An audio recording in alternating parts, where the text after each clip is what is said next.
Il est 11 h à Kinshasa, mesdames et messieurs, bienvenue dans ce bulletin d'information sur Mondico Télévision.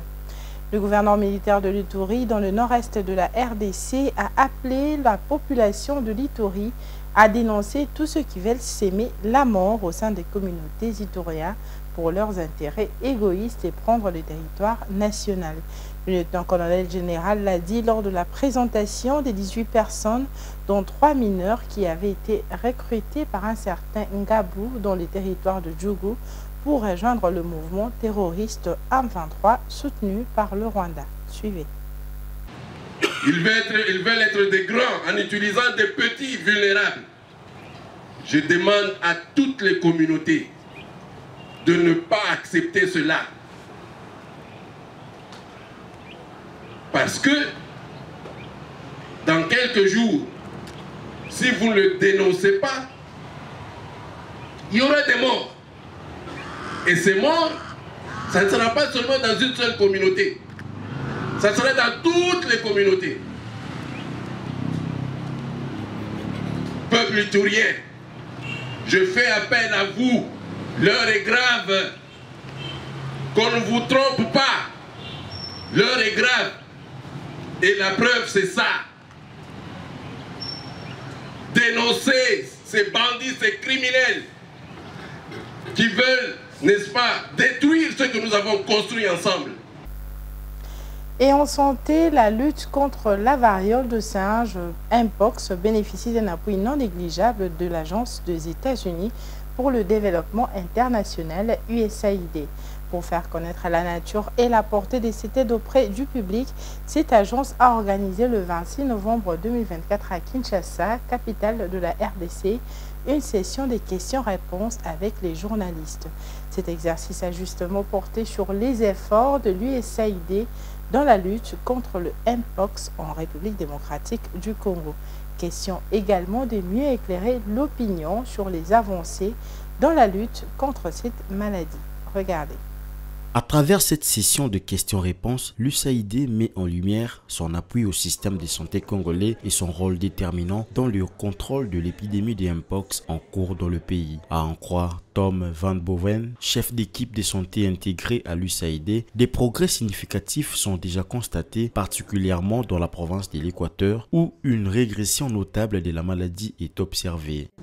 Donc en Équateur, pour revenir à ça, on voit que la croissance qui était là il y a 6 mois commence à baisser quand même un petit peu. Ça ne veut pas nécessairement dire qu'on aura déjà contrôle. C'est juste qu'on commence à mieux comprendre la situation. Parce qu'il faut aussi comprendre les analyses qu'on voit chaque semaine à travers le ministère de la Santé.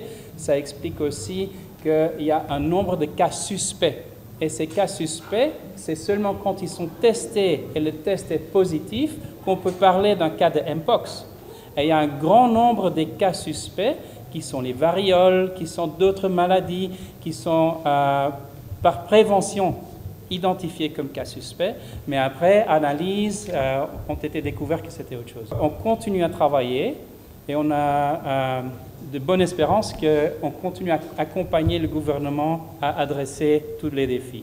Le gouvernement américain reste déterminé à soutenir les efforts de riposte à travers plusieurs axes prioritaires, parmi lesquels la communication des risques et l'engagement communautaire, la surveillance épidémiologique, la vaccination et la coordination des interventions. Des initiatives clés pour renforcer la riposte et protéger les populations les plus vulnérables face à cette épidémie.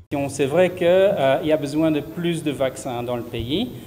Déjà, je vais commencer là. Les vaccins, c'est juste un pilier. Il y a beaucoup d'interventions qui doivent s'aligner pour qu'on ait un impact positif et adresser cette pandémie.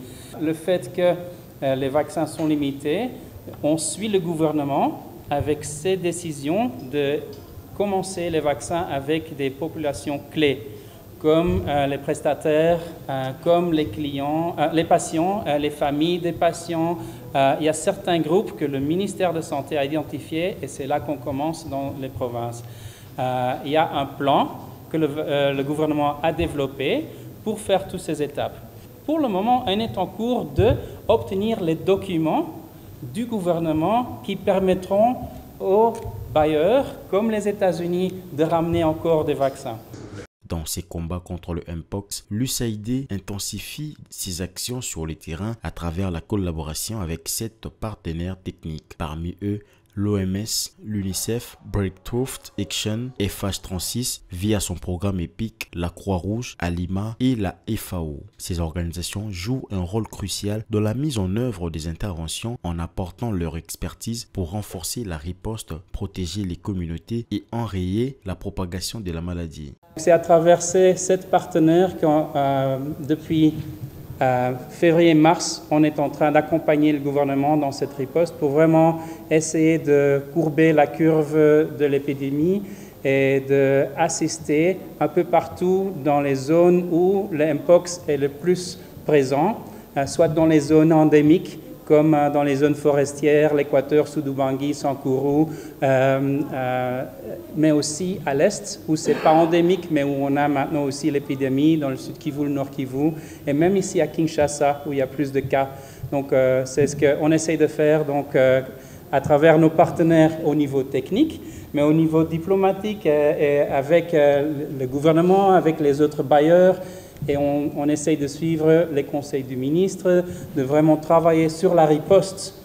Le Mpox étant une zoonose, l'USAID soutient activement la mise en œuvre de l'approche Une Santé, une stratégie intégrée qui vise à répondre efficacement aux maladies à l'interface entre l'homme, l'animal et l'environnement. Cette approche globale est essentielle pour prévenir les futures épidémies et protéger durablement les communautés.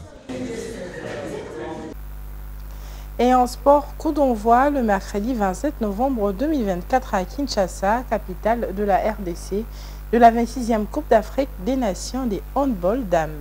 La cérémonie d'ouverture de cette compétition a été précédée par plus d'une opposition, notamment le Sénégal contre le Kenya, en première explication de la journée, suivie de l'Algérie contre le Cap-Vert. Suivez.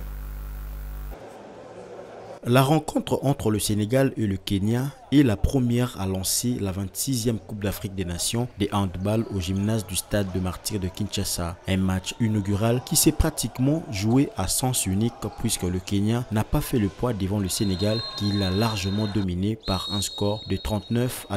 Premier match, première victoire, il n'y avait pas mieux pour bien démarrer cette compétition, a déclaré Kamara Dungu, une joueuse du Sénégal. On s'était dit aujourd'hui il fallait avoir une bonne entrée dans la compétition, c'est très important pour le moral et pour l'état d'esprit, ça fait que augmenter, on va dire, cet état d'esprit qui va faire qu'augmenter au fur et à mesure des matchs.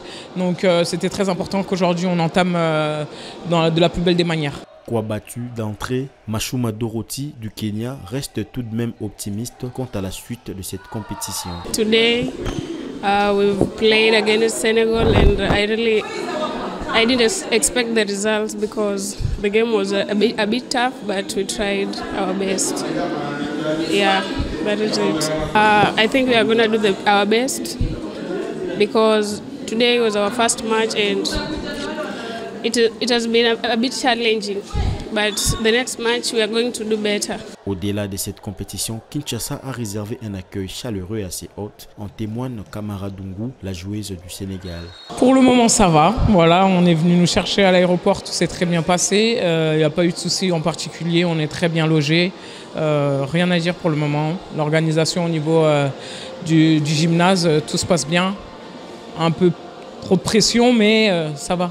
La deuxième opposition de la journée s'est soldée par la victoire de l'Algérie sur le Cap-Vert, une opposition qui a pris une autre tournure, le 11-6 à la mi-temps, à l'avantage des Algériennes, quoique secouées en seconde période. Déterminées à refaire leur retard au marquoir en seconde période, les Cap-Verdiennes ont mis une forte pression. Malheureusement, elles ont buté sur la gardienne de l'Algérie, vigilante devant sa cage. Au coup de sifflet final, c'est donc une défaite 16-20 du Cap-Vert, justifiée notamment par de fautes techniques, a déclaré Myriam Malmeda. Je crois qu'on a compris qu'est-ce que le entraîneur a dit, mais on a fait un petit peu de fautes techniques, mais je crois que c'est le nerveux de match. Mais je crois qu'on a fait un bon match, raisonnable, mais on a fait un petit peu de fautes techniques. J'espère que le prochain match, on fait beaucoup mieux qu'on a fait aujourd'hui.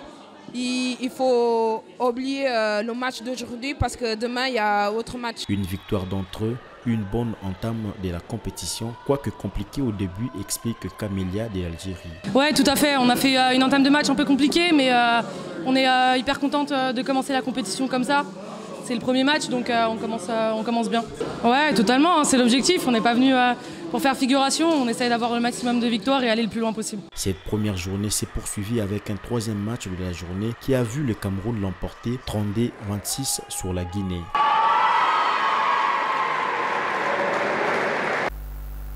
Voilà, c'est tout pour ce bulletin d'information. L'info reste en continu sur Mondico Télévision. Bonne suite de programme sur nos antennes.